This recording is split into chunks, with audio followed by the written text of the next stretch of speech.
Magandang araw po sa inyong lahat. Bale, ituturo ko po sa inyo ay makapag-English po agad kayo na mala Amerikano po ang dating. So, ito po ay napakadali pong matutunan kaya sana tapusin nyo at ito po ay para rin po sa mga baguhan para bumilis po yung paggaling nyo sa English. Okay? So, ang ituturo ko po sa inyo ngayon ay gagamit po tayo ng preposition in sa dulo para tayo ay makapag-English.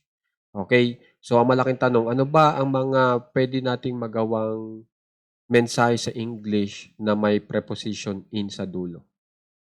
Okay? Kung hindi nyo pa po alam, pinaka-the best po ay panuorin nyo po ito para marami po kayong kaalaman sa paggamit ng preposition in. Okay?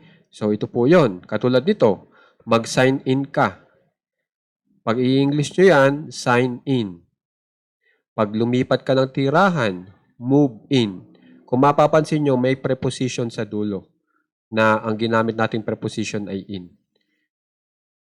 Makibagay ka, fit in.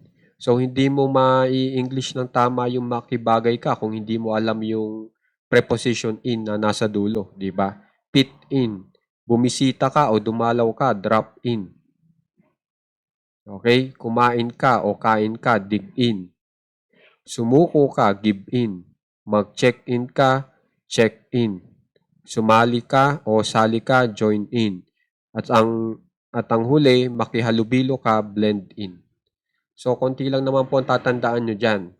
Pero, pag natandaan nyo po yan, ay mala Amerikano na nga po ang inyong dating. Kasi yan po ay laging ginagamit ng mga Amerikano. Okay? Kaya naman po, kung may natutunan po kayo, sana may share din po sa iba para matuto rin po sila. And syempre, para makatulong din po dito sa ating page. Maraming salamat po.